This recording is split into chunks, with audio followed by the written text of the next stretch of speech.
പ്രധാനമായും കേന്ദ്ര സർക്കാരിൻ്റെ ഉത്തരവുകളും മാർഗനിർദ്ദേശങ്ങളും അടിസ്ഥാനമാക്കിയിട്ടാണ് നടന്നു വരുന്നത്. പദ്ധതിയുടെ സുഗമമായ നടത്തിപ്പിന് അംഗനവാടി പ്രവർത്തകരുടെ പങ്ക് വളരെ വലുതാണ്. അവരുടെ പ്രവർത്തനങ്ങളെല്ലാം തന്നെ ഇതിനകത്ത് നിർവഹിച്ചിട്ടുണ്ട്. അതിൽ തന്നെ കുട്ടികളുടെ വളർച്ചാ നിരീക്ഷണം, ഗർഭിണികൾ, മുലയൂട്ടുന്ന അമ്മമാർ, 6 വയസ്സിന് താഴെ പ്രായമുള്ള കുട്ടികളടക്കമുള്ള ഗുണഭോക്തൃ ഗൃഹസന്ദർശനങ്ങൾ തുടങ്ങിയ കാര്യങ്ങളെല്ലാം നേരത്തെ ഉണ്ടായിരുന്നു. അതിനകത്ത് പിന്നീട് കുറേയേറെ മാറ്റങ്ങൾ ഇപ്പോൾ വന്നു കഴിഞ്ഞിട്ടുണ്ട്. ഇവിടെ ഉന്നയിക്കപ്പെട്ടുള്ള പ്രശ്നങ്ങൾ യഥാർത്ഥത്തിൽ അവരുടെ സംഘടനകളുമായിട്ട് ചർച്ച ചെയ്ത് ധാരണയിലെത്തി, ആ ധാരണയിൽ എത്തിയ കാര്യങ്ങൾ നടപ്പിലാക്കുന്നത് സംബന്ധിച്ച് പരിശോധനയുടെ സമയക്രമം പോലും ഉൾപ്പെടെ നിശ്ചയിച്ചിട്ട് പൂർത്തീകരിച്ചതാണ്. അതിനുശേഷമാണ് പിന്നീട് ഇത്തരത്തിലുള്ള പ്രശ്നങ്ങൾ പുതുതായി ഉന്നയിക്കപ്പെടുന്നത്. സർ, കേന്ദ്ര വനിതാ ശിശു വികസന മന്ത്രാലയം ആവിഷ്കരിച്ചിട്ടുള്ള real time monitoring application Poshan tracker, അതുവഴിയാണ് ഇപ്പോൾ ഇവരുടെ പ്രവർത്തനങ്ങളാകെ ഏകോപിപ്പിക്കുന്നത്. അവനിവിടെ നോട്ടീസിൽ നൽകിയിട്ടുള്ളതുപോലെ സ്മാർട്ട് ഫോണിൻ്റെ സഹായത്തോടെ ഓൺലൈനായിട്ട് അംഗനവാടി വർക്കർമാർ നേരത്തെ 11 റെക്കോർഡുകളിൽ ചെയ്തിരുന്ന പ്രവർത്തനങ്ങൾ ഏകോപിപ്പിച്ച് ചെയ്യുന്നുണ്ട്. ഇത് പോഷൻ ട്രാക്കറിൽ അപ്ഡേറ്റ് ചെയ്യുന്നതിന് അംഗനവാടി പ്രവർത്തകർക്ക് എളുപ്പത്തിൽ കഴിയുന്നതാണ്. പക്ഷേ 2019 മുതൽ കൊടുത്തിരിക്കുന്ന ഫോണായതുകൊണ്ട് അത് മാറ്റണം എന്നൊരു കാര്യം ഇപ്പോൾ നൽകിയ നോട്ടീസിനകത്ത് സൂചിപ്പിക്കുകയുണ്ടായി.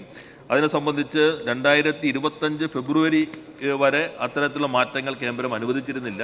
ഇപ്പോൾ അത് മാറ്റുന്നതിനുള്ള ഉത്തരവ് വന്നിട്ടുണ്ട്. ആ മാറ്റുന്ന നടപടികൾ സ്വീകരിക്കുന്ന കാര്യവും ഈ ചർച്ചയിൽ അംഗീകരിച്ചിട്ടുള്ളതാണ്. ഇതുകൂടാതെ ഇൻസെൻറ്റീവായി ഇതിനകത്ത് അപ്ലോഡ് ചെയ്യുന്നതിന് വർക്കർമാർക്ക് 500 രൂപയും ഹെൽപ്പർമാർക്ക് 250 രൂപയും പെർഫോമൻസ് ഇൻസെൻറ്റീവ് നൽകി വരുന്നുണ്ട്. പിന്നെ PMMVY പ്രധാനമന്ത്രി മാതൃ യോജന പ്രകാരം പ്രസവാനുകൂലത്തിൽ അപേക്ഷകൾ, അത്തരം കാര്യങ്ങൾ അപ്ലോഡ് ചെയ്യുന്നതിന് വേണ്ടി ഓരോ ഗുണഭോക്താവിനും 250 രൂപ വഴി നൽകി വരുന്നുണ്ട്.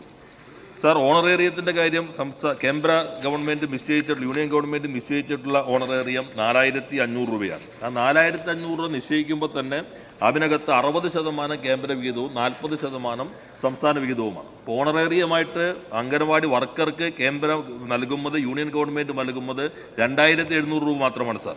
എന്നാൽ കേരളം ഇപ്പോൾ 10 വർഷത്തിൽ കൂടുതലുള്ളവർക്ക്, 10 വർഷം താഴെയുള്ളവർക്ക് 12500 രൂപയും 10 വർഷത്തിൽ കൂടുതൽ സേവനമുള്ളവർക്ക് 13000 രൂപയും ഓണറേറിയമായി നൽകുന്നുണ്ട്.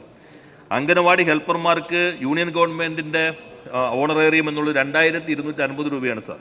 അതിനകത്ത് 900 രൂപ നമ്മളാണ് വഹിക്കേണ്ടത്. 1350 രൂപ, 60% യൂണിയൻ ഗവൺമെൻറ് വഹിക്കുന്നത്. എന്നാൽ കേരളത്തിൽ ഇപ്പോൾ നമ്മൾ 10 വർഷത്തിൽ താഴെയുള്ളവർക്ക് 8500 രൂപയും 10 വർഷത്തിന് മുകളിലുള്ളവർക്ക് 9000 രൂപയും നൽകി വരുന്നുണ്ട്. അപ്പോൾ യൂണിയൻ ഗവൺമെൻറ് 2700 രൂപ നൽകി വരുമ്പോൾ നമ്മൾ 12500 13,000 രൂപയും, യൂണിയൻ ഗവൺമെൻറ് ഹെൽപ്പർമാർക്ക് 1350 രൂപ മാത്രം നൽകി വരുമ്പോൾ നമ്മൾ 8500 9000 രൂപയും ഇപ്പോൾ ഓണറേറിയമായി നൽകി വരുന്നുണ്ട്. ഇതുകൂടാതെ മറ്റു രൂപത്തിലുള്ള നേരത്തെ പറഞ്ഞ ഇൻസെൻറ്റീവുകൾ നൽകുന്നുണ്ട്. അതായത് ഇപ്പോൾ നൽകുന്ന തുകയുടെ 80% കേന്ദ്രാവിഷ്കൃത പദ്ധതിയാണെങ്കിലും 80% ഇപ്പോൾ സംസ്ഥാന ഗവൺമെൻറ്റാണ് വഹിക്കുന്നത്. ഇതുകൂടാതെ ഈ സംവിധാനം തുടങ്ങിയതിൻ്റെ ഒരു ഘട്ടത്തിൽ ICDS സംവിധാനങ്ങൾ, സൂപ്പർവൈസർ, CDPO, അതുപോലെ പ്രോഗ്രാം ഓഫീസർ, ഇവരുടെ എല്ലാ ശമ്പളത്തിൻ്റെ 75% കേന്ദ്രമാണ് നൽകിക്കൊണ്ടിരുന്നത്. എന്നാൽ ഇപ്പോൾ കേന്ദ്രത്തിൻ്റെ വിഹിതം 0 മാറി. പൂർണ്ണമായിട്ടും ഇതിൻ്റെ മറ്റ് സംവിധാനങ്ങളുടെ ശമ്പളം ഉൾപ്പെടെയുള്ള വിഹിതം പൂർണ്ണമായും സംസ്ഥാനം തന്നെ വഹിക്കേണ്ടി വരുന്ന സാഹചര്യമാണ് വന്നിട്ടുള്ളത്. എങ്കിൽ പോലും ഇതിനകത്ത് പരമാവധി കാര്യങ്ങൾ വർദ്ധിപ്പിച്ചു കൊണ്ടുപോകുന്നതിനാണ് സർക്കാർ ശ്രമിച്ചിട്ടുള്ളത്. വേതനം ഒറ്റത്തവണയെ വിതരണം ചെയ്യുന്ന പ്രശ്നം നോട്ടീസിനകത്ത് ഉന്നയിച്ചിട്ടുണ്ട്. അതിപ്പോൾ 3 സംവിധാനങ്ങൾ വഴിയാണ് വരുന്നത്. ഒന്ന് കേന്ദ്രത്തിൻ്റെ സംവിധാനം, സംസ്ഥാനത്തിൻ്റേത്, പഞ്ചായത്തിൻ്റേത്. അത് പരമാവധി മാസം 5-ാം തീയതിക്ക് മുമ്പ് വിതരണം ചെയ്യുന്നതിന് ആവശ്യമായിട്ട് നിലപാടുകൾ സ്വീകരിച്ചു വരുന്നുണ്ട്. ഇതുകൂടാതെ ഉത്സവ ഭത്ത 1200 രൂപയാണ് ഇപ്പോൾ അനുവദിച്ചുകൊണ്ടിരിക്കുന്നത്. അംഗനവാടി ജീവനക്കാരെ തൊഴിൽ നിയമങ്ങളുടെ പരിധിയിൽ വരുത്തുക, ജീവനക്കാരാക്കി മാറ്റുക, ഇതെല്ലാം പിന്നെ കേന്ദ്രം തീരുമാനിക്കേണ്ട കാര്യമാണ്. യൂണിയൻ ഗവൺമെൻറ്റിൻ്റെ അധികാര പരിധിയിൽ വരുന്നതാണ്. സംസ്ഥാനത്തിൻ്റെ ആവശ്യവും പൊതുവെ ഇടതുപക്ഷത്തിൻ്റെ ആവശ്യവും അതുതന്നെയാണ്. ഇത്തരം കാര്യങ്ങളിൽ തൊഴിലാളികളായി ഉൾക്കൊള്ളിക്കുന്നതിന് അംഗീകരിക്കുന്നതിന് ആവശ്യമായ നടപടികൾ യൂണിയൻ ഗവൺമെൻറ് തന്നെ സ്വീകരിക്കേണ്ടതുണ്ട്. പക്ഷെ അത്തരത്തിലുള്ള സമീപനമല്ല. വളരെ ചെറിയ പണം മാത്രമാണ് ഇത്തരത്തിൽ വേതനത്തിന് പോലും നൽകിക്കൊണ്ടിരിക്കുന്നത്. ഇൻഷുറൻസ് സംവിധാനം, ESI സംവിധാനമില്ല. കേന്ദ്രാവിഷ്കൃത ഇൻഷുറൻസ് പദ്ധതികളുടെ ഭാഗമായിക്കൊണ്ടിപ്പോൾ 2,90,75,016 രൂപ ക്ലെയിം നൽകുന്നതിന് വേണ്ടി 2 ഗവൺമെൻറ്റുകളും കൂടി ചെലവഴിച്ചിട്ടുണ്ട്. ഇതുകൂടാതെ ആശുപത്രി ചികിത്സയ്ക്ക് 5 ലക്ഷം രൂപ വരെയുള്ള കേന്ദ്രാവിഷ്കൃത പദ്ധതിയും കേരളത്തിൽ നടപ്പിലാക്കി വരുന്നുണ്ട്. നേരത്തെ നമ്മൾ യാത്രാബത്തം നൽകി വന്നിരുന്നു. എന്നാൽ 2021-22 മുതൽ അത്തരത്തിലുള്ള 2021 വരെ നൽകിക്കൊണ്ടിരുന്നു. അതിനുശേഷം യാത്രാബത്ത നൽകാൻ പാടില്ല എന്ന നിലപാട് കേന്ദ്രം സ്വീകരിക്കുകയുണ്ടായി. TA കമ്പോണന്റ് അതിനകത്ത് നിന്ന് ഒഴിവാക്കി. അതുകൊണ്ട് TO കമ്പോണന്റ് നൽകാൻ കഴിയാത്ത സാഹചര്യം വന്നു. ആ TO കമ്പോണന്റും ഇതിന്റെ ഭാഗമാക്കി മാറ്റണം എന്നത് യൂണിയൻ ഗവൺമെന്റ് ശ്രദ്ധയിൽപ്പെടുത്തിയിട്ടുണ്ട്. പിന്നെ പ്രധാനമായി വന്നിട്ടുള്ളത് ക്ഷേമനിധി ബോർഡിന്റെ പ്രവർത്തനമാണ്. ക്ഷേമനിധി ബോർഡ് ഇപ്പോൾ 2009 മുതൽ 500 രൂപ 300 രൂപ നിരക്കിലായിരുന്നു അവർക്കുള്ള പെൻഷൻ നൽകിക്കൊണ്ടിരുന്നത്. ഇപ്പോൾ 2500 1500 രൂപ എന്ന നിലയിലേക്ക് പെൻഷൻ വരുന്നുണ്ട്.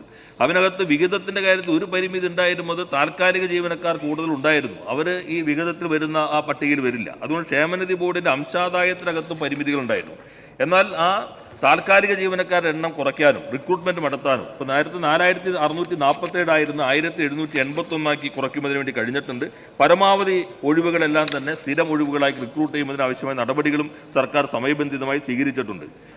ഇപ്പോൾ വിരമിച്ച അംഗനവാടി ജീവനക്കാർ 9582 വർക്കർമാരും അവർക്ക് 2500 രൂപ നിരക്കിലും ഹെൽപ്പർമാർക്ക് 1500 രൂപ നിരക്കിലും ആകെ 19,629 പേർക്ക് പ്രതിമാസ പെൻഷൻ നൽകുന്നതിനായി 3,90,25,500 രൂപ ചെലവ് വരുന്നുണ്ട്. ഇതിന് പുറമെ പ്രവർത്തകർ ക്ഷേമനിധിയിലേക്ക് അടച്ച തുക അതിന്റെ 8% ബാങ്ക് പലിശ സർക്കാർ വിഹിതം എല്ലാം ചേർത്തിട്ടാണ് വിരമിക്കൽ അനുകൂലമായിട്ട് ഇപ്പോൾ 15,000 രൂപയും ഹെൽപ്പർമാർക്ക് 10,000 രൂപയും കൂടുതലായി നൽകി വരുന്നത്. അംഗനവാടി ക്ഷേമനിധി ബോർഡിന് പ്രതിമാസം ക്ഷേമനിധി വിഹിതമായി 2,10,98,000 രൂപ വരുമാനം ലഭിക്കുമ്പോൾ ഒരു മാസം പെൻഷൻ നൽകുന്നതിനായി 3,90,25,500 രൂപ ചെലവ് വരുന്നുണ്ട്. അതാണ് ക്ഷേമനിധി ബോർഡിന്റെ അധിക ബാധ്യതയായിട്ട് വരുന്നത്. അത് സംബന്ധിച്ച് പേയ്മെന്റ് ഗ്രാറ്റുവിറ്റിയെ സംബന്ധിച്ച് ഉയർന്നു വന്നിട്ടുണ്ട്. അത് അത്തരം കാര്യങ്ങൾ ഗവൺമെന്റ് പരിശോധിച്ചു വരുന്നുണ്ട്. അപ്പോൾ ഇവിടെ ഉയർന്നു വന്നിട്ടുള്ള എല്ലാ പ്രശ്നങ്ങളിലും 2024 നവംബർ വരെയുള്ള ക്ഷേമനിധി ആനുകൂല്യങ്ങൾ നൽകി കഴിഞ്ഞിട്ടുണ്ട്. 4 മാസം കുടിശ്ശികയാണുള്ളത്. ആ കുടിശ്ശിക നൽകുന്നത് ഉൾപ്പെടെയുള്ള കാര്യങ്ങൾ അവരുടെ സംഘടനകളുമായി ചർച്ച ചെയ്ത് തീരുമാനം എടുത്തു കഴിഞ്ഞതാണ്. അതുകൊണ്ട് പുതുതായി ആ പ്രശ്നങ്ങളൊന്നും ഉയർന്നു വരുന്നില്ല. ആ എടുത്ത തീരുമാനങ്ങൾ നടപ്പിലാക്കുന്നതിന് 6 മാസത്തിലൊരിക്കൽ യോഗം ചേരുന്നത് ഉൾപ്പെടെയുള്ള കാര്യങ്ങൾ തീരുമാനങ്ങളുടെ ഭാഗമായി വന്നതാണ്.